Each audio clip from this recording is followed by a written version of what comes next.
వచ్చి హైదరాబాద్ నడిబొడ్డున కూర్చొని ఛాయ్ తాగిండు, బిస్కెట్లు తిన్నాడు, మనకు కూడా కొన్ని బిస్కెట్లు వేసిండు. ఏమన్నాడు? 2 ఉద్యోగాలు, 2 ఉద్యోగాలు బీకేయండి, కేసీఆర్ది కేటీఆర్ది ఉద్యోగం బీకేయండి, ఒకటే సంవత్సరంలో 2 లక్షల ఉద్యోగాలు ఇస్తా అన్నాడు. అన్నాడా లేదా? మీరు కింద మర్చిపోతే ఒక్కసారి ఆ స్క్రీన్ మీద రాహుల్ గాంధీ ట్వీటు తెలుగులో పెట్టాలని కోరుతా ఉన్నాం. కూర్చోండి మధ్యలో, మీరు కూర్చోండి, జర కూర్చోండి, మధ్యలో ఉన్న వాళ్ళందరూ కూర్చోండి, కూర్చోండి, కూర్చోండి, కూర్చోరా నాయన. ఇది రాహుల్ గాంధీ ఆ రోజు వేసిన ట్వీటు. ఒక్కసారి చూడాలి మీరందరూ కూడా. ఏమన్నాడు? 30 లక్షల మంది నిరుద్యోగులు కేసీఆర్ గారి పాలనలో నష్టపోయారు, వాళ్ళందరికీ మనకు హిందీ వస్తుందో రాదో అని తెలుగులో ట్వీట్ చేసిండు రాహుల్ గాంధీ. మొదటి సంవత్సరంలోనే 2 లక్షల ఉద్యోగాలు ఇస్తా అని రాహుల్ గాంధీ చేసిన ట్వీట్ ఇది. ఇవాళ నేను అంటా ఉన్నా, రాహుల్ గాంధీ గారు, నీకు తెలుగు రాదని మాకు తెలుసు, నీకు తెలివి లేదని కూడా మాకు తెలుసు, నీకు భాష రాదు, మా బాధ తెలియదు, నీకు మా భాష రాదు, మా బాధ తెలియదు. అందుకే రాహుల్ గాంధీ నీకు అర్థమయ్యే భాషలోనే చెప్తా ఉన్నా, నీ భాషలో చెప్తా ఉన్నా. देश भर में मोहब्बत के दुकान के डिंडोरा पीटने वाले राहुल जी, क्या आपको याद है हैदराबाद और अशोकनगर चाय की दुकान याद है आपको? चाय पे चर्चा याद है कि नहीं? जहां आपने 3 साल पहले बेरोजगारों से झूठे कस्में आपने खाई, झूठे वादे किए, वहीं से जहां आपने एक तस्वीर लेके ट्विटर में डाल के हमारी युवा को बहकाया, तकदीर बदलने का वादा किया, जहां उन्होंने आपको पूरी तरह से तहे दिल से आपका शुक्रिया अदा किया। याद है वो चाय का अड्डा अशोकनगर का? मैं राहुल जी से पूछना चाहता हूं, आज आपसे पूछते हैं राहुल जी, क्या हुआ आपका वादा? क्या हुआ 2 लाख नौकरियों का वादा? क्या हुआ जॉब कैलेंडर का वादा? क्या हुआ 4000 रुपया बेरोजगार भत्ते का वादा? क्या हुआ हमारे बहनों को स्कूटी देने का वादा? क्या हुआ युवाओं को 10 लाख इंटरेस्ट फ्री लोन देने का वादा? हम पूछते हैं राहुल जी। राहुल जी, तेलंगाना युवा जान चुका है, जाग चुका है। आपका बनाया हुआ नॉमिनेटेड चीफ मिनिस्टर आज हमारे यहाँ के युवाओं के जॉब देने के बजाय दिल्ली में आपका जेब भर रहा है, दिल्ली में राहुल गांधी का जेब भर रहा है। तेलंगाना में नोटिफिकेशन नहीं है, पूरा का पूरा लूटिफिकेशन चल रहा है। इसलिए हर बेरोजगार की धड़कन चीख चीख कर कह रही है, आपकी मोहब्बत की दुकान नहीं है, धोखे का मकान है। 3 साल पहले कांग्रेस ने इसी जगह से यूथ डिक्लेरेशन किया था, आज इसी जगह से तेलंगाना का नौजवान कांग्रेस का डेथ डिक्लेरेशन लिखने के लिए तैयार है। राहुल जी, मैं आपसे कहता हूं, కొలువుల కుంభమేళా అన్నారు, కొలువుల కుంభమేళా అన్నారు, ఇవాళ కుంభకోణాల కుంభమేళా చేస్తా ఉన్నారు. కాంగ్రెస్ గెలిస్తే డిసెంబర్ 9 నుంచి ఉద్యోగ పర్వం పక్కా అన్నారు, కానీ ఉన్మాద పర్వం చూపెడతా ఉన్నారు. ఉద్యోగాలు అడిగితే ఉరికిచ్చి కొడతా ఉన్నారు, కొలువులు అడిగితే లాఠీ చార్జీలు చేస్తున్నారు. దమన కాండ, దౌర్జన్య కాండ ఇవాళ హైదరాబాద్లోనే కాదు, తెలంగాణలోని ప్రతి పల్లెలో జరుగుతూ ఉన్నది. అశోక్ నగర్ చౌరస్తాలో అందమైన కబుర్లు చెప్పి అవతలబడ్డ రాహుల్ గాంధీ ఇప్పుడు ఎక్కడ అడ్డగాడులు కాస్తున్నావు అని నేను అడుగుతా ఉన్నా. ఎక్కడ ఉన్నావు? కనబడతలేదా మా నిరుద్యోగుల ఆక్రోశం? గల్లీలో నిరుద్యోగి ఆవేదన పడతా ఉన్నాడు, ఢిల్లీలో ఏ గుడ్డి గుర్రాల పనులు దొమ్ముతున్నావు రాహుల్ గాంధీ అని నేను అడుగుతా ఉన్నా. అశోక్ నగర్ చౌరస్తాలో ఇవాళ అభ్యర్థులు శోకిస్తున్నారు, ఏడుస్తున్నారు, వినిపిస్తలేదా? దిల్సుఖ్ నగర్లో యువత మీద లాఠీలు విరుగుతా ఉన్నాయి, వినిపించడం లేదా? సిటీ సెంట్రల్ లైబ్రరీ మీద దాడులు, ఉస్మానియా క్యాంపస్లో నిర్బంధాలు, ఆడబిడ్డలని చూడకుండా అనిత మీద, ఆస్మా మీద అర్ధరాత్రి కేసులు, అరెస్టులు. ఢిల్లీలో రాజ్యాంగం చేతిలో పట్టుకొని రాహుల్ గాంధీ గారేమో పోజులు, ప్రజాస్వామ్యమని సుద్దపూస కబుర్లు. హైదరాబాద్లో నడిబొడ్డున ప్రజాస్వామ్యం ఖూనీ అయిపోతుంటే పట్టించుకున్నవాడు లేడు. మరి రేవంత్ రెడ్డి గారు ఏం చేస్తున్నారు? ఆయన ఒకటే చేస్తున్నాడు, రాహుల్ గాంధీకి ప్రధానమంత్రి జాబ్ వచ్చేదాకా ఇడిచిపెట్టడట, పని చేస్తాడట. నిన్ను సీఎం చేసింది యువతకు జాబులు ఇవ్వమనా, లేకపోతే నిరుద్యోగి, రాజకీయ నిరుద్యోగి రాహుల్ గాంధీకి జాబ్ ఇవ్వమనా? ఆలోచించండి. మీకు గుర్తుండాలి, 2023 నవంబర్లో ఆ రోజు ఎన్నికల్లో రాష్ట్ర శాసనసభకి ఎన్నికలు జరిగితే ఆ రోజు కాంగ్రెస్ పార్టీ వాళ్ళు జాబ్ క్యాలెండర్ ప్రకటించారు. ఒక్కసారి ఫుల్ పేజ్ అడ్వర్టైజ్మెంట్లు ఇచ్చినారు. ఆ ఫుల్ పేజ్ ఒకసారి చూపెట్టాలని చెప్పి, ఆ స్లైడ్ వేయాలని చెప్పి మా వాళ్ళని కోరుతా ఉన్నాం. ఇది గుర్తుండాలి మీకు. కాంగ్రెస్ వాళ్ళు నవంబర్ 2023లో వేసిన జాబ్ క్యాలెండర్ అన్ని పత్రికల్లో అవినీతి సొమ్ముతో ఫస్ట్ పేజీలో ఫుల్ పేజ్ అడ్వర్టైజ్మెంట్. ఎన్ని ఉద్యోగాలు ఉన్నాయి? 2 లక్షల ఉద్యోగాలు మొట్టమొదటి సంవత్సరంలోనే భర్తీ చేస్తామని చెప్పారు. ఆ రోజు ఏమన్నారు? ఓటు కొట్టు జాబు పట్టు అని బంపర్ ఆఫర్ ఇచ్చారు. ఏమన్నారు? ఒక్క ఏడాదిలోనే 2 లక్షల ఉద్యోగాలు, డిసెంబర్ 2024 కల్లా 2 లక్షల కొలువులు ఇస్తామని చెప్పారు. ఇవాళ జాబులు లేవు, జవాబులు లేవు, ఉద్యోగాలు లేవు, ఉలుకు లేదు, పలుకు లేదు.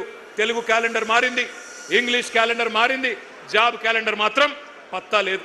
ఇంకా ఘోరం ఏంటంటే అసెంబ్లీ సాక్షిగా, పవిత్రమైన సభ అసెంబ్లీ అంటే, అసెంబ్లీ సాక్షిగా శాసనసభలో ఇచ్చిన జాబ్ క్యాలెండర్ కూడా ఒక చిత్తు కాగితం కింద కూడా పనిచేయడానికి ఇలా అర్హత లేదు. ఆ కాగితానికి జాబులు నింపట్లేదు. రాహుల్ గాంధీ జేబులు మాత్రం జోరుగా నింపుతున్నారు. అన్నదమ్ముల అల్మారాలు నింపుతున్నాడు రేవంత్ రెడ్డి, బినామీల బీరువాలు నింపుతున్నాడు. జాబ్ క్యాలెండర్కు మాత్రం నై నై, స్కామ్ క్యాలెండర్కు మాత్రం సై సై. ఇది కనబడుతున్న పరిస్థితి. ఒక్క మాట ఇక్కడికి వచ్చిన మా తమ్ముళ్ళు, మా చెల్లెళ్ళు, నేను ఒకటే కోరుతా ఉన్నా, మనం గనక చరిత్రను మర్చిపోతే భవిష్యత్ తరాలు మనం క్షమించవు. ఎందుకంటే చరిత్ర అనేది ఒక ముఖ్యమైన సబ్జెక్టు. తెలుసుకోకపోతే మనం కూడా గజనీలు అయిపోతాం.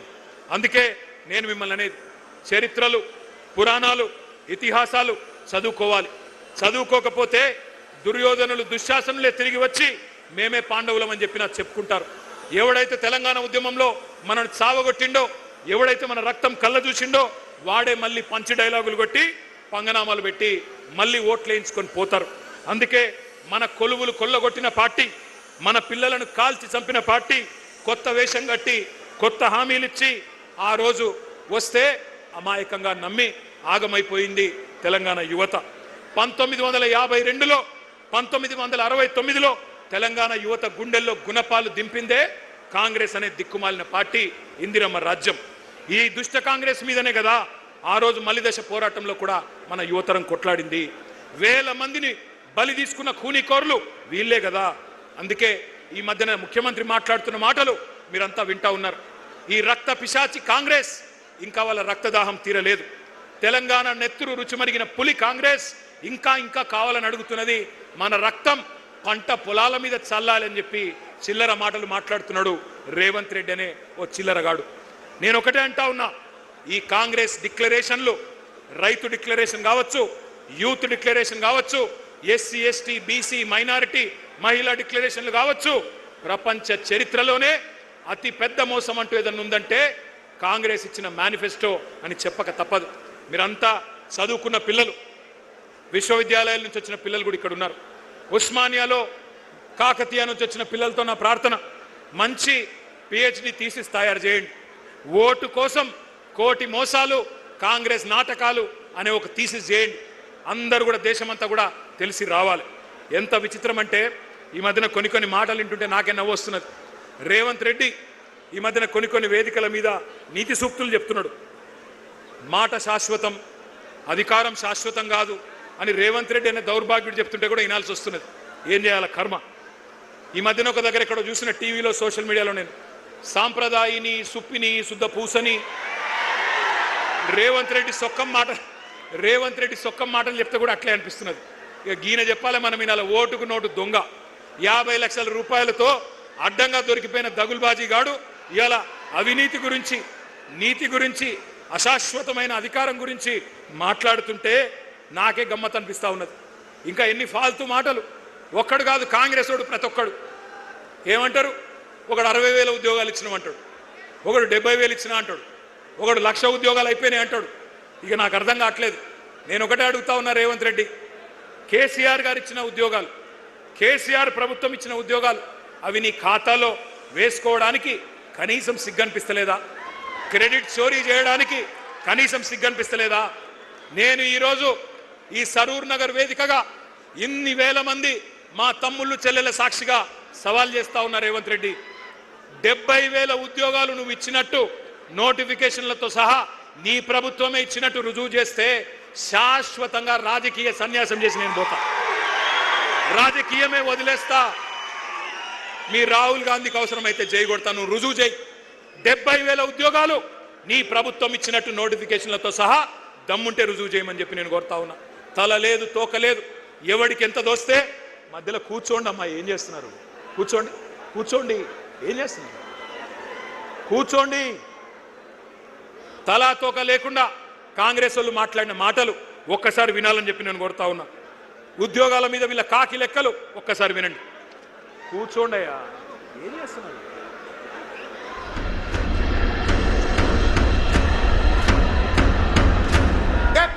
ప్రభుత్వ ఉద్యోగాలు ఇచ్చిన ఈనాడు 67,717 ప్రభుత్వ ఉద్యోగ ఖాళీలు భర్తీలు చేసి వివిధ శాఖల్లో ప్రభుత్వ ఉద్యోగాలు మనం భర్తీ చేసినాం. దాదాపు 56,000 మందికి నియామక పత్రాలు, ఉద్యోగాలు, ప్రభుత్వ ఉద్యోగాలు రిక్రూట్మెంట్ చేసి నియామక పత్రాలు కూడా ఇచ్చినటువంటి పరిస్థితి మీ అందరికీ తెలుసు. నిరుద్యోగ భృతి ఎప్పుడు ఇస్తారని అడుగుతూ ఉన్నాడు మిత్రుడు. మేము నిరుద్యోగ భృతి 6 గ్యారంటీల్లో కానీ మేము దీంట్లో కానీ మేము 6 గ్యారంటీల్లో కానీ మేము దీంట్లో కానీ మేము చెప్పలేము. వివిధ రంగాల్లో 56,000 ఉద్యోగాలు ఇచ్చిన ఘనత కాంగ్రెస్ పార్టీ అధ్యక్ష. మేము ఇప్పటికే 80,000 ఉద్యోగాలు ఇచ్చాము 2 సంవత్సరాల్లో. 85,000 ఉద్యోగాలు ఇచ్చాము. 2 లక్షల ఉద్యోగాలు ఇచ్చి తీరుతాము. సంవత్సరానికి కాదా 2 లక్షలని? లేదు, మా టర్మ్లో 2 లక్షల ఉద్యోగాలు ఇస్తామని చెప్పాం. ప్రభుత్వం అధికారంలోకి వచ్చిన తర్వాత 60,000 ఉద్యోగాలను నిర్వహణ జరిగింది ప్రభుత్వం. దాదాపు 70,000 ప్రభుత్వ ఉద్యోగాలు ఇచ్చిన ఘనత మా కాంగ్రెస్ పార్టీ ప్రభుత్వాన్ని. ఇప్పుడు మేము ఉద్యోగ ఖాళీలను భర్తీ చేస్తామన్నాం. ఉద్యోగాల ఖాళీలు భర్తీ చేస్తాం. అది 50,000 కానీ 1,00,000 కానీ 2 లక్షలు 1 ఇయర్లో చేస్తామని పేపర్లో ప్రకటనలు ఇచ్చారు. ఎవడు ఇవ్వలేదండి, ఎవడు ఇవ్వలేదు. ఉద్యోగాలు 2 లక్షల ఉద్యోగాలు కాంగ్రెస్ పార్టీ హామీ ఇచ్చింది ఆ రోజులలో. ఇప్పటి వరకు 1,00,000 ఉద్యోగాలు ఆల్రెడీ భర్తీ కావడం జరిగింది. విన్నారు కదా? ఒకడు 60 అంటాడు, ఒకడు 70 అంటాడు, ఒకడు 80 అంటాడు, ఒకడు 1,00,000 అంటాడు, ఒకడు 2 లక్షలు ఎప్పుడు చెప్పనే లేదంటాడు. అసలు వాళ్ళకు అబద్ధం ఆడితే అతికినట్టని ఉండాలా. కనీసం అబద్ధాల్లోనన్న ట్రైనింగ్ ఇవ్వాలి అనుమూల రేవంత్ రెడ్డి గారు. అది కూడా ఇస్తలేడు. ఇదివరకు ఎవడన్నా దొంగ లెక్కలు చెప్తే కాకి లెక్కలు అనేటోళ్ళు. కానీ ఇవాళ అందరూ కాకి లెక్కలు కాదు, కాంగ్రెస్ లెక్కలు అనే పరిస్థితి వచ్చింది. ఎందుకంటే నేను అడిగిన శాసనసభలో కూడా, అయ్యా ఎన్ని ఉద్యోగాలు ఇచ్చినారు మీరు కరెక్ట్గా చెప్పండి అని.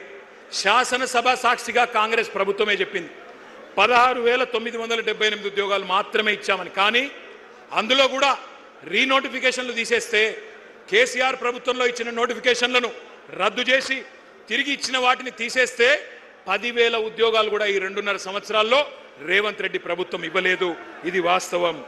కానీ ఇంకా సిగ్గు లేకుండా పిసిసి అధ్యక్షుడు చెప్తున్నాడు మహేష్ గౌడ్ గారు, మేమెన్నడూ చెప్పలేదు ఏడాదిలో 2 లక్షల ఉద్యోగాలన్న మాట ఎన్నడూ చెప్పలేదని మహేష్ గౌడ్ గారు చెప్తున్నాడు. బట్టి విక్రమార్క గారు ఉప ముఖ్యమంత్రి చెప్తున్నాడు నిరుద్యోగ భృతి హామీ 4,000 ఇస్తామన్నది మేము ఇయ్యనే లేదు అని ఆయన బొంకుతా ఉన్నాడు. ఈ మహానుభావులు ఏమేం చెప్పినారో గుర్తుందా? కాలేజీ అమ్మాయిలకు స్కూటీలు ఇస్తామన్నారు. ఇవాళ ప్రియాంక గాంధీ గారిని రాష్ట్రంలోని మా చెల్లెలు అడుగుతున్నారు, ఎక్కడ నీ స్కూటీలు అని అడుగుతా ఉన్నారు. స్కూటీలు లేవు, మొత్తం లూటీ మాత్రం జోరుగా నడుస్తూ ఉన్నది. బ్రహ్మాండంగా నోటిఫికేషన్లు లేవు, లూటిఫికేషన్ మాత్రం జోరుగా నడుస్తున్నది. భూముల లూటిఫికేషన్, బూడిద లూటిఫికేషన్, ఇసుక లూటిఫికేషన్, అట్లాగే బొగ్గు లూటిఫికేషన్, బ్రదర్స్ లూటిఫికేషన్, బామ్మరిది లూటిఫికేషన్, ఇది మాత్రం బ్రహ్మాండంగా నడుస్తూ ఉన్నది. మరి అనుకోని బాధ ఏమున్నది, అనుకోని లాభం ఏమున్నది? ఇప్పుడు అసలు సీటు మీద కూర్చున్నాడేవాడు ఓటుకు నోటు దొంగ, నమ్మించి మోసం చేయడంలో నిష్ణాతుడు, పిహెచ్డి చేసిన వాడు రేవంత్ రెడ్డి. అప్పుడు ఓటుకు నోటు, ఇప్పుడు ఓటేసినోడికి వెన్నుపోటు. గోల్మాల్ తిప్పి పోలింగ్ బూతులలో మీతో ఆ రోజు ప్రచారం చేయించుకొని ఇవాళ మీరు మాట్లాడుతుంటే బూతులు తిడుతూ ఉన్నాడు. 20,000 పోలీసు ఉద్యోగాలు ఖాళీలున్నాయి, నింపాలి అని చెప్పి మీరందరూ దిల్సుఖ్ నగర్లో ఆందోళన చేస్తుంటే ఇవాళ రేవంత్ రెడ్డి అంటున్నాడు, మీరు ఎండ్రిందాగి సచ్చినా బాయిలో దుంకినా నేను ఇయ్యనుగాక ఇయ్యను అంటున్నాడు. నీ అయ్య జాగీరా, నీ అయ్య సొమ్మ, ఎందుకు ఇయ్యవు? కేసీఆర్ గారు 48,000 పోలీసు ఉద్యోగాలు ఇచ్చినప్పుడు ఎందుకు ఇయ్యవు నువ్వు? నీ అయ్య జాగీరా నేను అడుగుతా ఉన్నా. ఉద్యోగాలు అడిగితే ఎండ్రిందాగి చావమంటావా? దమ్ముంటే రేవంత్ రెడ్డి సెక్యూరిటీ లేకుండా రేపు విఎం గ్రౌండ్కు రా పొద్దున. ఎవడు బతకాలో ఎవడు సావాలో ఎవడేందో మా పోలీస్ అభ్యర్థులే తెలుస్తారు.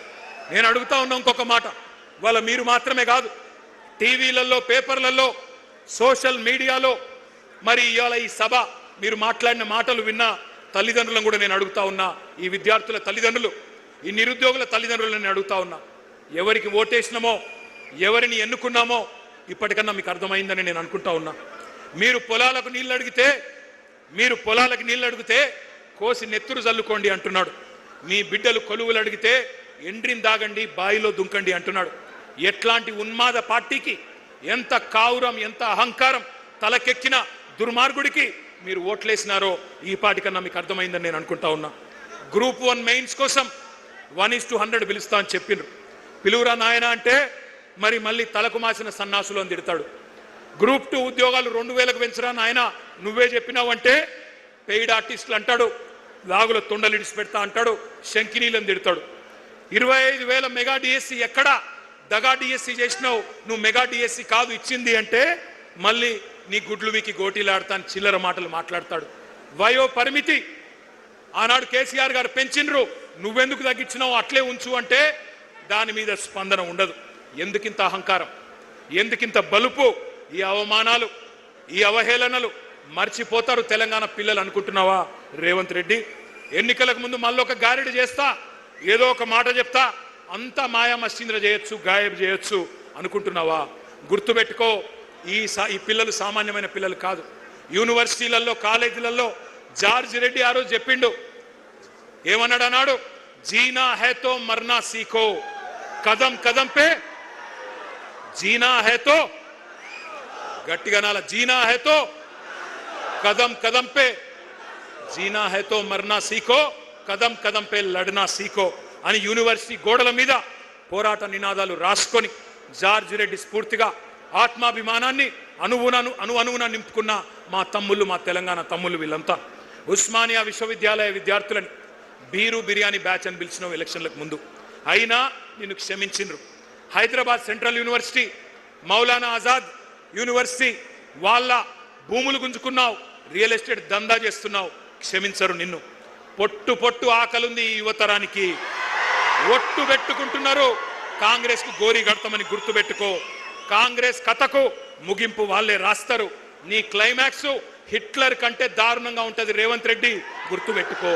పెద్ద పెద్దోళ్ళు, నీలిగినోళ్ళు, చాలా మంది మాట్లాడినోళ్ళు ఎక్కడెక్కడో పోయినారు. ఇవాళ 10 ఏళ్ల కాలంలో మేము కొంత ప్రయత్నం చేసినాం, సిన్సియర్గా చేసినాం, చాలా సిన్సియర్గా నిజాయితీగా పనిచేసినాం. ఎన్నడూ యువతను కించపరచలేదు, చులకన చేసి మాట్లాడలేదు. నీళ్లు, నిధులు, నియామకాలు మా ఉద్యమ ట్యాగ్ లైన్. అందుకే మన కొలువులు మనకే దక్కాలి అనే అది నిజం చేయడానికే కేంద్రంతో యుద్ధం చేసినాం. మీకు ఒక్క మాట తెలవాలి తమ్ముళ్ళు, కేసీఆర్ గారు పెద్దలు తెలంగాణ సాధించిన నాయకుడు, చావు నోట్లో తలబెట్టి మనకు రాష్ట్రాన్ని ఇచ్చిన నాయకుడు. ఆయన మీకోసమే కొత్త జోనల్ సిస్టమ్ తేవడానికి 2.5 సంవత్సరాలు కష్టపడ్డాడు. ఇక్కడి కొలువులు, ఇక్కడి ప్రభుత్వ ఉద్యోగాలు మన పిల్లలకే రావాలని 95% స్థానిక రిజర్వేషన్ చేయాలని చెప్పి శాసనసభలో బిల్లు పాస్ చేసి ఢిల్లీకి మోడీ దగ్గర పంపినాడు. 2 ఏళ్లు మోడీ గారు దాన్ని బూజు దులపకుండా అట్లే పెట్టుకుంటే కేసీఆర్ గారు మళ్ళీ తిరిగిపోయి మోడీ గారిని కలిసి, అయ్యా మా నినాదమే నియామకాలు, నీళ్లు, నిధులు, మా పిల్లలు ఎదురు చూస్తున్నారు, నోటిఫికేషన్లు ఆలస్యమవుతున్నాయి, ఈ కారణం వల్ల దయచేసి సంతకం పెట్టించండి అంటే ఆ రోజు మోడీ గారు అన్న మాట ఏమన్నాడు ఆయన, ఏందయ్యా నీది ఏమన్నా ప్రత్యేక దేశం అనుకుంటున్నావా, లేక భారతదేశంలో ఒక రాష్ట్రం అనుకుంటున్నావా? 95% రిజర్వేషన్ లేనిది ఎట్లుంటుంది అట్లా, దేశంలో ఎక్కడ లేదు ఏ రాష్ట్రంలో అంటే కేసీఆర్ గారు 1.5 సేపు మొత్తం తెలంగాణ ఉద్యమ చరిత్ర చెప్పిండు. ఎట్లా మన పిల్లలు కొట్లాడి పోరాడి ముల్కీ ఉద్యమం నుంచి, గైర్ ముల్కీ ఉద్యమం నుంచి, ఇడ్లీ సాంబార్ గోబ్యాక్ ఉద్యమం నుంచి 610 జీవో, గిర్గ్లానీ కమిషను అన్ని కూడా 6 పాయింట్ ఫార్ములా అన్నీ చెప్తూ 14F అన్నీ చెప్పి ఒప్పించి మెప్పించి చివరికి ఆ రోజు మోడీ గారిని ఒప్పిస్తే 95% స్థానిక రిజర్వేషన్లున్న ఒకే ఒక్క రాష్ట్రం భారతదేశంలో మన తెలంగాణ. ఇది మన కేసీఆర్ సాధించిన విజయం, మన కేసీఆర్ సాధించిన విజయం.